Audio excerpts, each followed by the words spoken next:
challenges, in our opinion, seem to have overwhelmed our security institutions. The governors are supposed to be the state security officers of their state. There is need for us to at least engage the traditional rulers.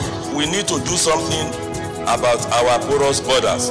We have to own it from the unit level to the ward level to the local government to state. Mr. President, the importance of today for us is for us to take action. Those in favor say aye. Those against say nay. The ayes have it.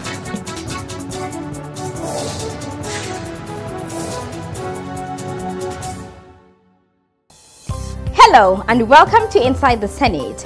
The Senate is still on its annual recess, and so we shall be taking on some of its activities before it went on break. On this episode, our focus is on the Senate Public Accounts Committee, with emphasis on its work on the annual report of the Auditor General of the Federation and the accounts of the Federation for the year ended 31st December 2015. Following this report, we also have details of a one-on-one interaction with the committee chairman on the mandates, functions and the challenges of the committee.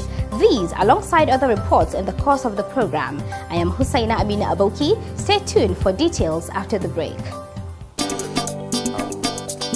The Senate will send a message to the President to reap opportunities from that to raise a matter of urgent public importance. And we are aware that when this particular motion comes up for a longer term development, arise to second the motion. Those in favor of this prayer say aye. Those against say nay. The ayes have it.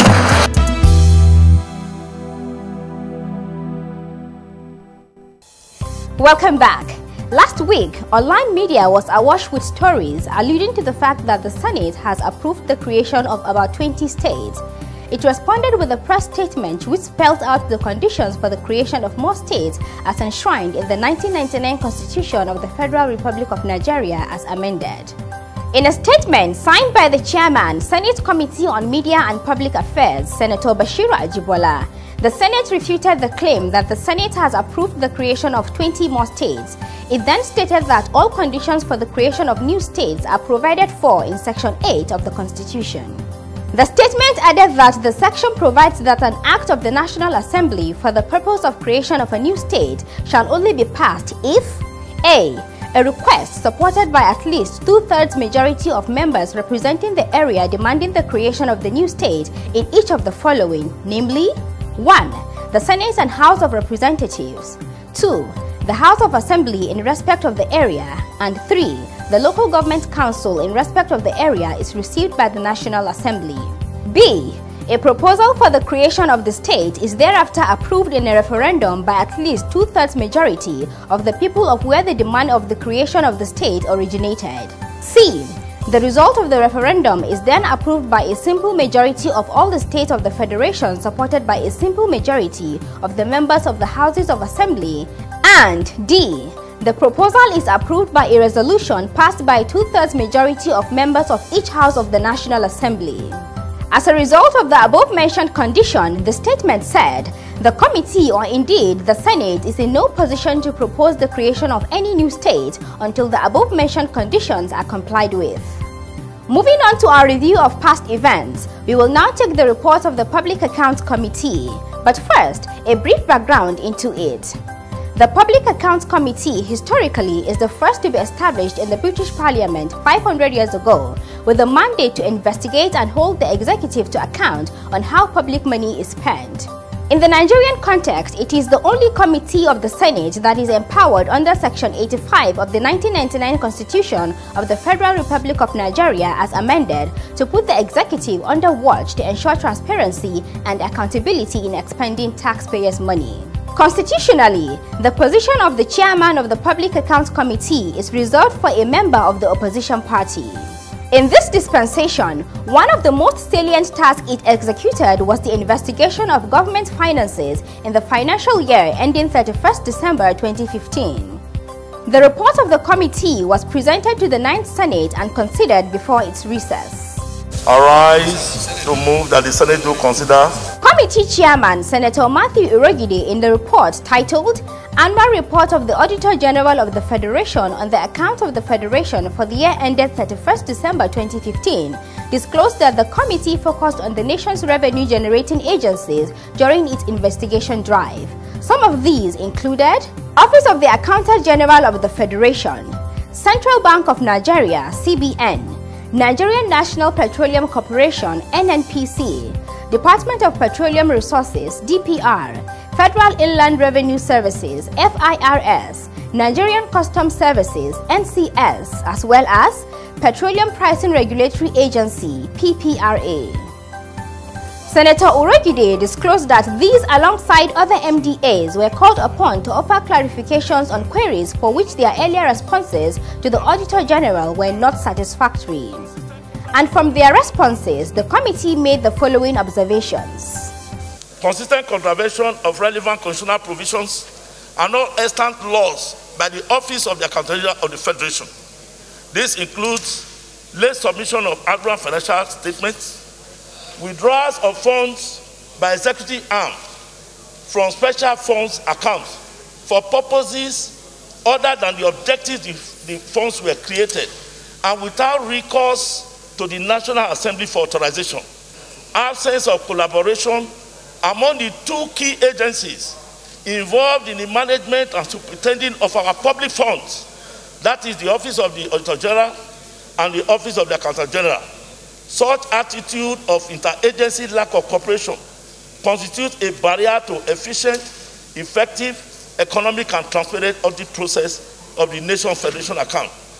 Other findings of the committee include habitual late or non-submission of financial reports to the Office of the Accountant General of the Federation by MDAs, prevalence of unwholesome financial practices by some principal revenue agencies which have negative implication on the revenue-generating efforts of the government, deliberate delay in the submission by the Office of the Accountant General of the Federation of financial transcripts to the Office of the Auditor General of the Federation, suggesting the undermining of the Office of the Auditor General and by extension the law of the land, as well as need for MDAs and the Office of the Auditor General to ensure that proper and conclusive exit conferences take place at the end of every audit exercise to eliminate avoidable disagreements. Senator Urogide also relayed to the Senate the irregularities observed by a presidential committee on the financial statement of the federal government on its investment and financial assets, standing at about 1.121 billion naira. The account into which the proceeds were credited was not provided for audit confirmation. There were no additional investments in the power sector during the year under review, as against 547.8 billion being opening balance of investment in the National Integrated Power Project, ILIPP, at the beginning of 2015. As a result, he said the Accountant General was required by the Auditor General to provide evidences of these transactions. He responded as follows. The Accountant General of the Federation stated that the investment of 10 billion and 16.8 billion in Nigerian Bulk Electric Trading Company and Galaxy Backbone PLC, respectively, did not occur in 2015, but were investments omitted from previous statements, while the investment of 20 billion in Development Bank of Nigeria was a new federal government of Nigeria investment. The additional investment of 160 million in the Infrastructure Bank was as a result of the subscription of rights issue cleared by the bank. Other financial discrepancies discovered by the committee included unretired advances in excess of 2.29 billion naira by some MDAs, inconsistent exchange loss difference on external loans to the tune of about $274.2 million, representing 54.14 billion naira not known to the Debt Management Office, DMO. Unexplained internal loans from other funds totaling about 390.2 billion naira. Record of negative interest balance totaling 360,000 naira by two MDAs, a development indicating over-retirement contrary to accounting procedures which require that the figure should be in debit or nil balance. The two MDAs were Bureau for Public Service Reforms and Federal Ministry of Youth Development. No response means acceptance of the query. This is a clear violation of Rule 1011 and 1012 of the Financial Regulation. Accordingly, the committee recommended that all officers involved in these discrepancies should be identified, sanctioned, surcharged, and the total amount involved recovered, as well as evidence and details of the implementation of the above-mentioned actions should be forwarded to the Senate Public Accounts Committee as well as to the Office of the Auditor General of the Federation. The report attracted comments from the senators. This document is a treasured document, Mr. President. My recommendation is for this report to be adopted and the senators to be given an opportunity to go through the content of this report. This report is coming at a very good time, and it is important we give it the desired attention. We cannot understand the growth rate of this economy if we don't study areas that have given rise to most of our challenges, particularly the revenue leakages as highlighted in this report. I strongly believe that the internal control system mechanism should be strengthened at the federal level. The bulk of these Auditor General queries that we have here was as a result of weaker internal control measures. And I believe the government can put more stringent measures in place. Strong internal control measures. At least this query will be reduced. It is our responsibility to ensure that institutions of government, such as the Office of the Auditor General, such as Public Accounts Committee, the only committee mentioned in the Constitution, Standing Committee of the Assembly that is mentioned in the Constitution, that will strengthen it to work effectively. We really have to take this job home. All what we need is to look at this report once again to make sure, because these are far-reaching observations. You know, these are talking about infractions running to millions or billions of naira, so that we do not pass judgment on someone that may not be found wanting. My own suggestion will be that we constitute a small committee of not more than 5 or 6 people who will go page by page and summarize this content and then present it for the next debate, so that appropriate resolutions will be taken in this chamber, and after taking the resolution, another committee that will publicly ensure the implementation of those recommendations be set up. Meanwhile, the Senate adopted the committee's recommendation that all monies inappropriately expended by the MDAs be recovered and evidence of recoveries presented to the National Assembly, as well as having all officials involved sanctioned. Senate President Ahmad Lawan, himself a former chairman of the Public Accounts Committee for over 8 years, gave the final words. This Senate will insist any public servant or civil servant that is given the public fund for public good and has questions to answer and refuse to appear to answer should have no business being in government. Should have no business at all. Because all of us are supposed to be accountable to the people. And therefore, if someone thinks that he is not going to be accountable, then that person has no business remaining in office. Those who turn up to defend or explain the interrogations by the Auditor General did the right thing. And we must commend them for coming. Whether they were able to convince the committee that the Auditor General was not right or not. And from my experience as Chairman of the Public Accounts Committee in this Senate, most of the agencies of government do not adhere to the established accounting mechanisms that will ensure accountability and transparency sent to them by the Office of the Accountant General. In my experience, there was an agency of government in about 2005 or 2006 that spent 1 billion naira on what they call welfare. 1 billion naira at that time. And that is to tell you that there is no system to stop this kind of thing. So we should go ahead and look at, especially the major agencies, look at the system they follow, and it could be helpful so that we stop people from doing the wrong things before we start to look for remedy. Coming up after the break, A one-on-one session with the chairman, Senate Public Accounts Committee, Senator Matthew Urogide. Meanwhile, stay tuned for our notebook segment. Don't go away.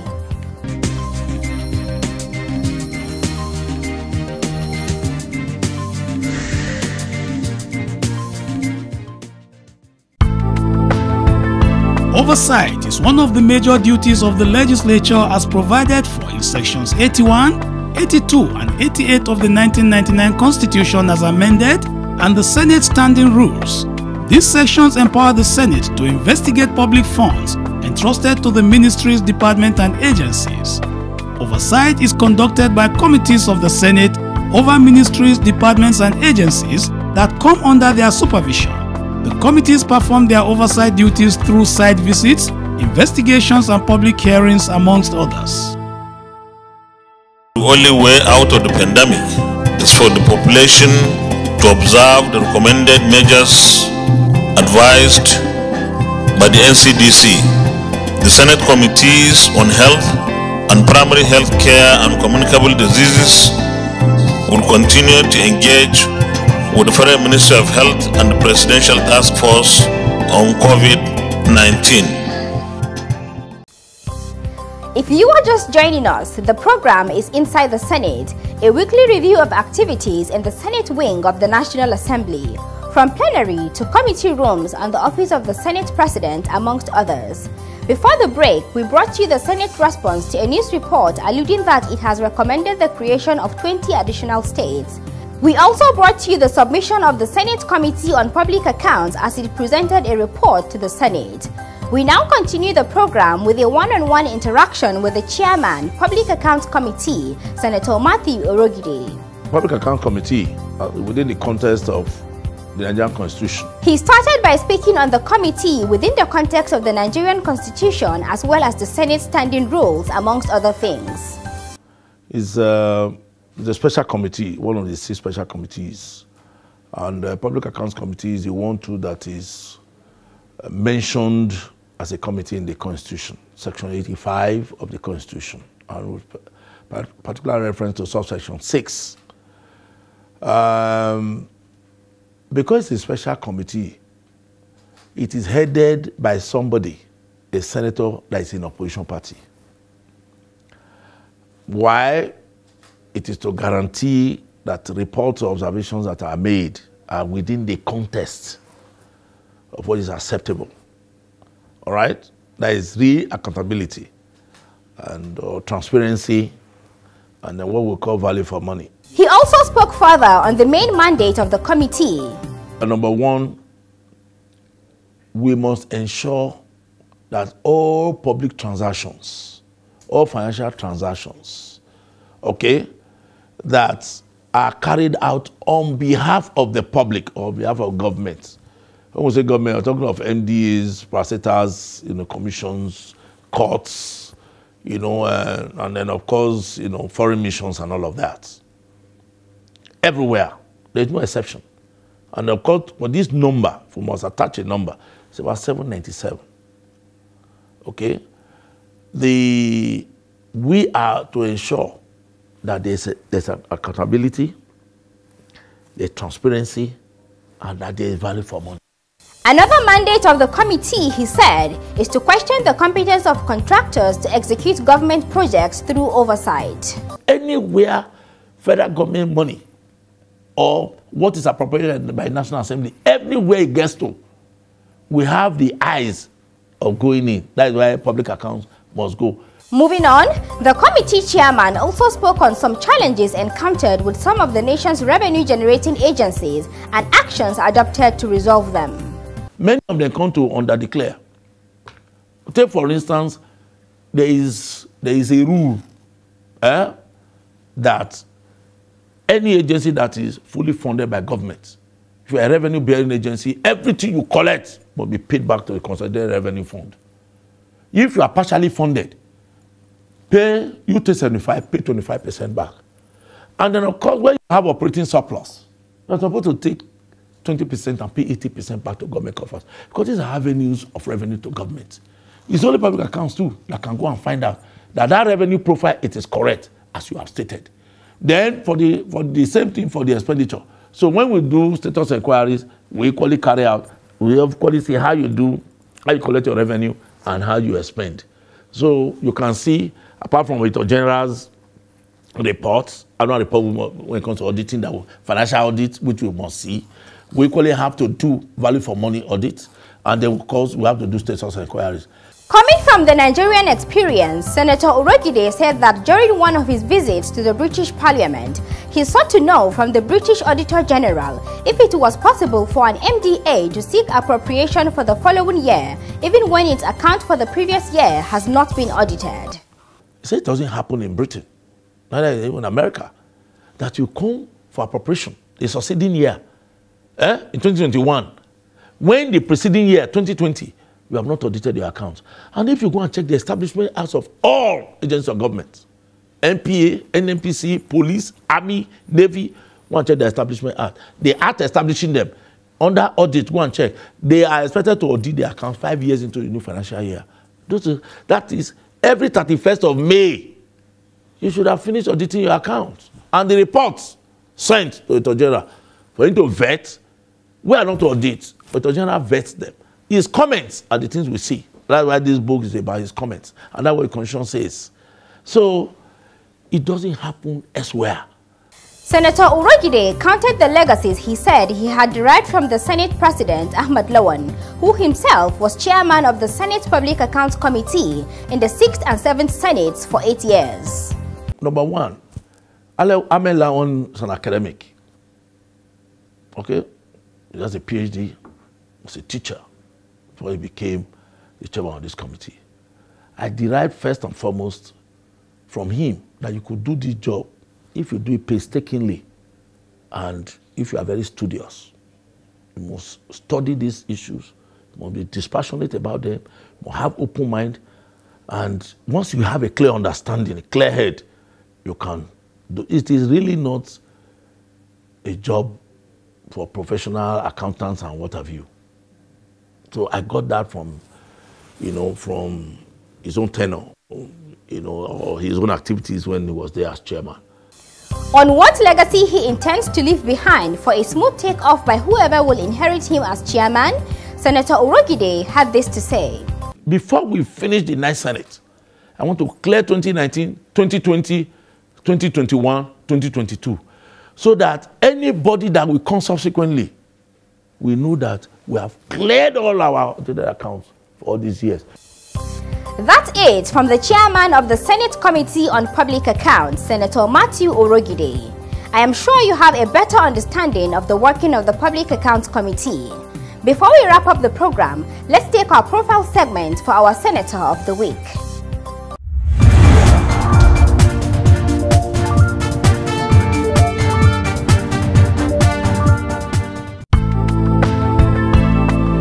Senator Emmanuel Okejef represents Benue Northwest Senatorial District of Benue State under the PDP. He was born in Buruku local government area of Benue State on the 15th of April 1963.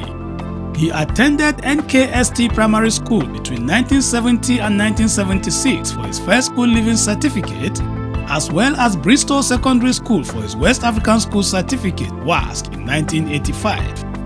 He bagged an LLB from the University of Jos in 1988, attended Nigerian Law School and was called to the bar in 1989. He served in various capacities as a lawyer in both the public and private sectors before joining politics in the year 2000. Senator Emmanuel Okejef was elected to the House of Representatives to represent Buruku Federal Constituency of Benue State in 2007 and served till 2019. Thereafter, he contested to the Senate in the 2019 general elections on the platform of PDP and won. In the Red Chamber, he is the Vice Chairman, Senate Committee on Judiciary, Human Rights and Legal Matters, as well as a member of several other committees. His legislative interests include rural development, youth and women empowerment, agriculture, education, and security.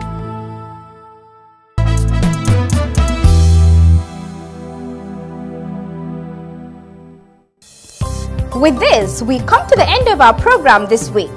Join us next week for another package. Thanks for watching and do stay safe.